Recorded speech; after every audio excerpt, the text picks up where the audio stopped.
Hello, my lovelies. I'm Ginny O, the author with no last name, and today we are hopefully wrapping up my series of if you want to write fan fiction and go to original fiction.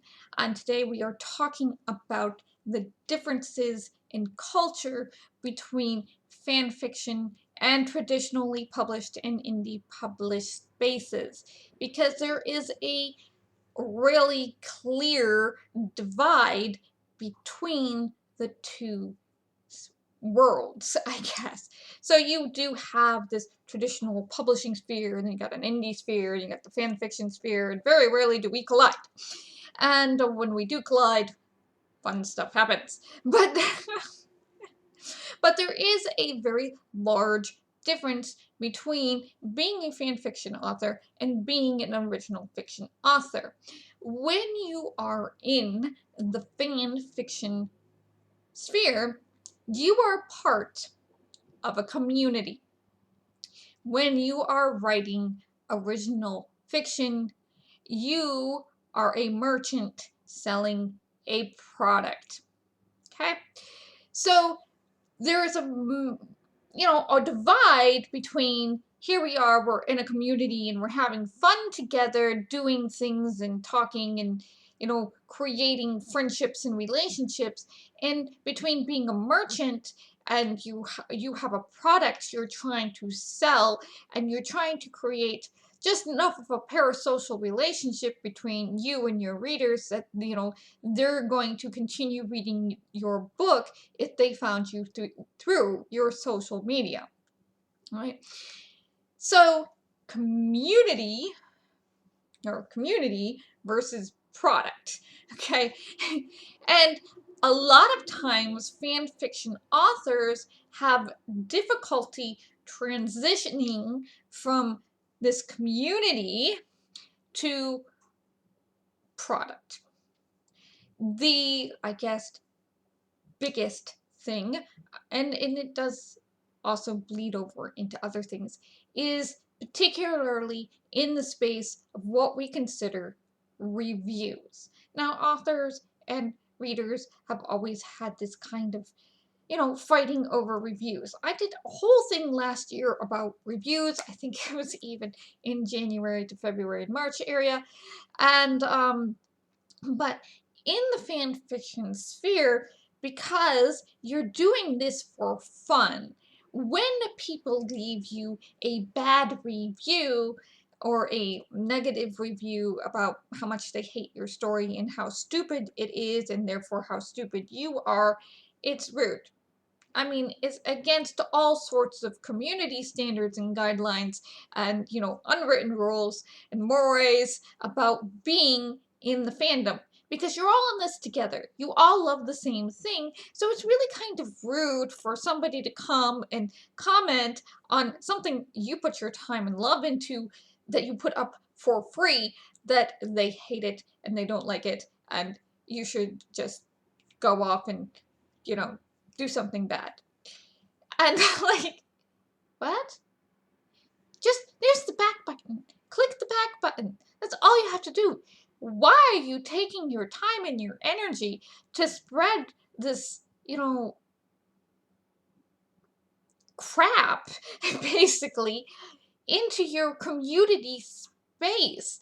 Like, you're rude and entitled, and, it's very discouraging to fan fiction authors, especially if they're young, who aren't doing this for any sort of money and doing it out of the love, and they're like posting it up and sharing because other people love it too, to get these type of destructive reviews about their stuff. Now, getting reviews about whether or not, your character is canonically compliant is probably something different. But, I don't often get those types of reviews. And, sometimes you can get the keyboard smashes and conspiracy theories, and you gotta love that. And sometimes, you get the, what are you doing next? And you're like, I don't know, do you got any ideas? Because I don't have any ideas. It's very much more of a community. Okay. Now, when you start putting your work out there for money, if you're a traditionally published author or an indie published author, the walls come up.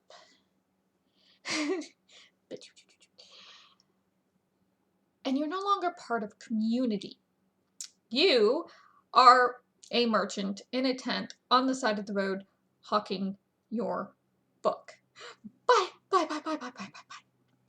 And this is not really a community thing anymore. You know, as much as you want to be in there with members of the community because, you know, you wrote it, so of course you love it. So you want them to share that love and that joy. You can't do it because, you know, there's some legalities there that are pretty important, you know, gray areas. And, you know, there's there's this thing where, you know, you like, it just, unless you're going to be that person's beta reader or ARC reader, you're no longer even like an acquaintance. You're no longer a friend type of thing. You're still someone out there. You're someone selling a product. You want to have a good handshake relationship as you hand the product over and get money in return. So you want to be a good salesman and seem like a decent person.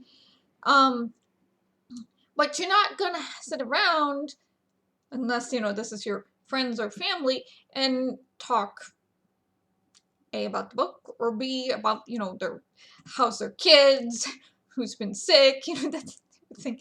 Which is what you get in the fandom community, where, you know, you open up the page, there's a story, and a lot of times there's some sort of chatty author note about what's been going on in their lives, and, you know, you've got the people who had, you know, gotten married, had pregnant, had kids get sick, you know?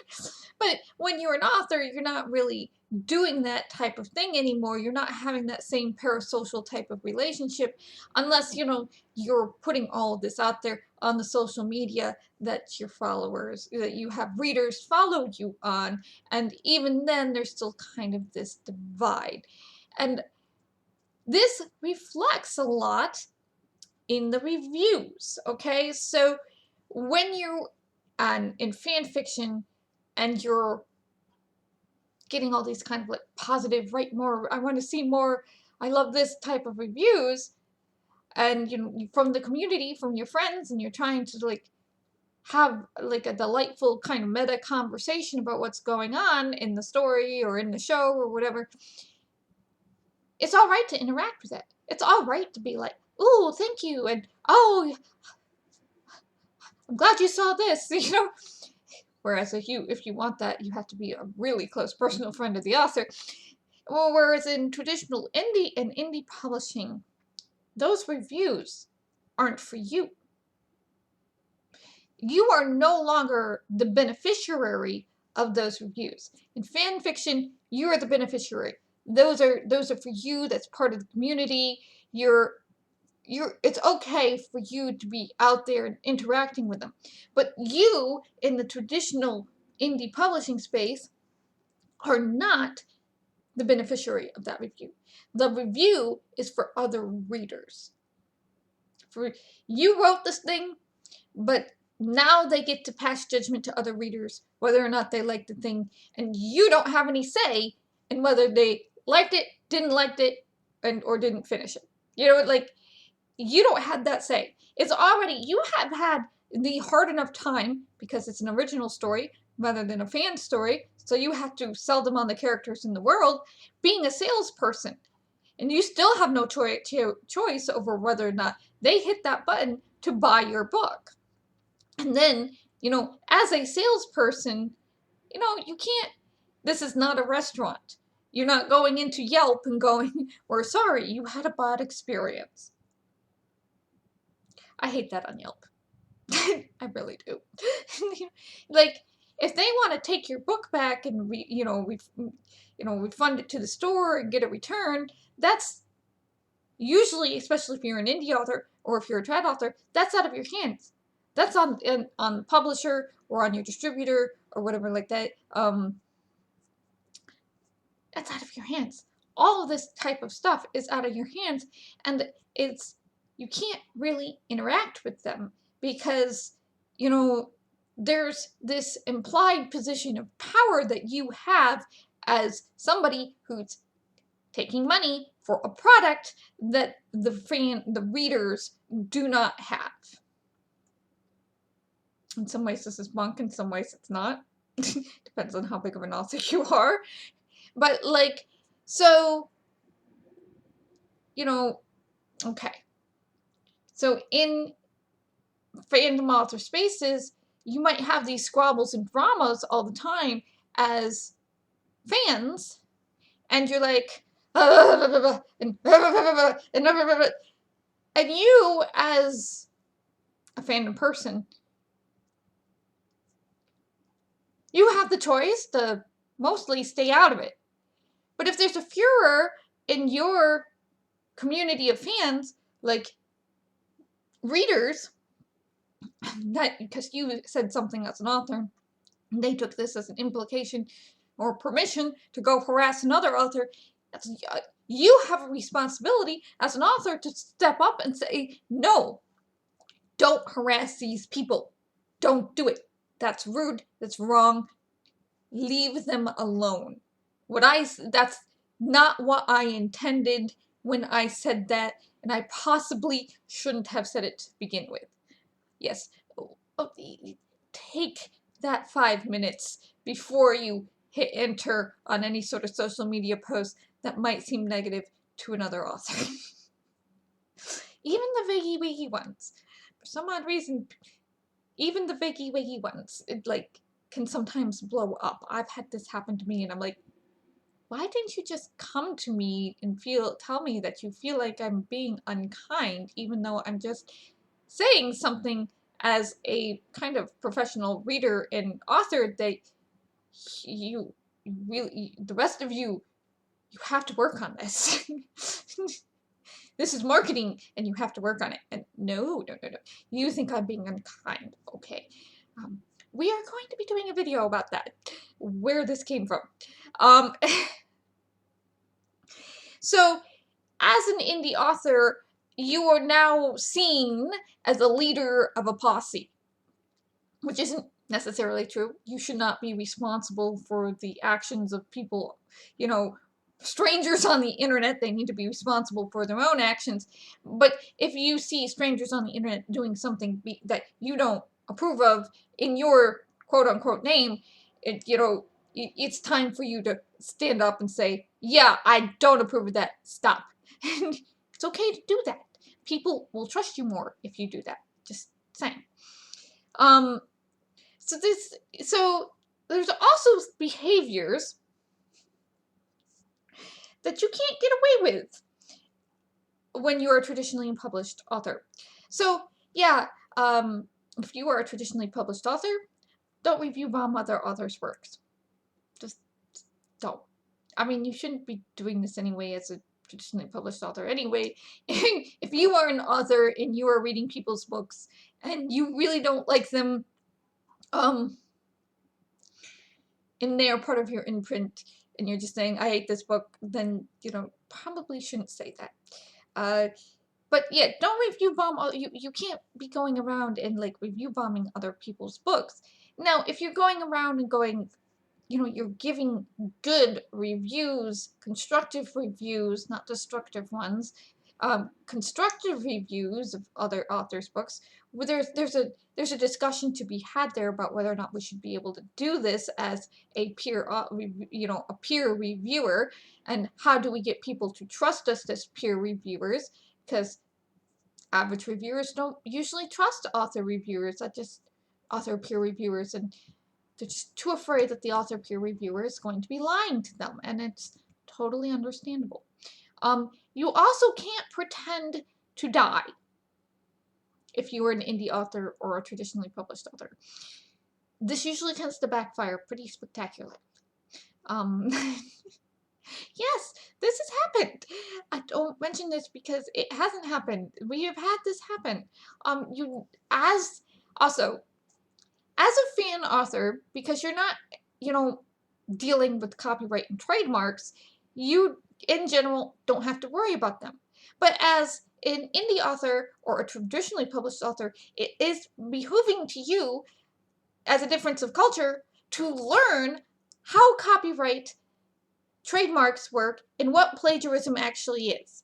That way, when you get caught, you can't say it's, oh, my lawyer didn't tell me that this was X, Y, and Z, or that I couldn't do that, because it's not going to fly, because you, as an author, as a professional, need to learn the differences between copyright, trademark, and what plagiarism is. So I have seen so many arguments and so much drama over authors trying to trademark things they literally cannot trademark, or authors getting very, very huffy over titles and general ideas that you cannot copyright. It's, it is one of those things that you are taking on a new career, and you need, as somebody in a new profession, to learn the standards of that profession. And part of the standards of your profession are copyright, trademark, and what plagiarism is. And if you're in fan fiction, you still need to learn what plagiarism is and the difference between plagiarism and fair use, because that's just going to be very handy for you when when you're working with this. And here's another thing. I mention this because we have a lot of people who, in fandom, they want to send ideas to creators, and you can't do that. So if you're in fandom and you have this great idea and you want Neil Gaiman, you think it's great, so you DM it or email it to Neil. Neil is going to be like, great, now I can't use that idea because it was sent to me by a fan. It's in fandom culture. It is great to share ideas around. You can share ideas with all your friends. You can take ideas from your friends. You can, still please credit them. Like, make a little bibliography list. That would be great.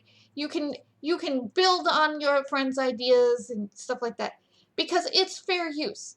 Okay, you're dealing with fair use as long as the execution of your idea is different than theirs. As long as you're not taking the 50 words or more from their story and claiming it as yours, for God's sakes.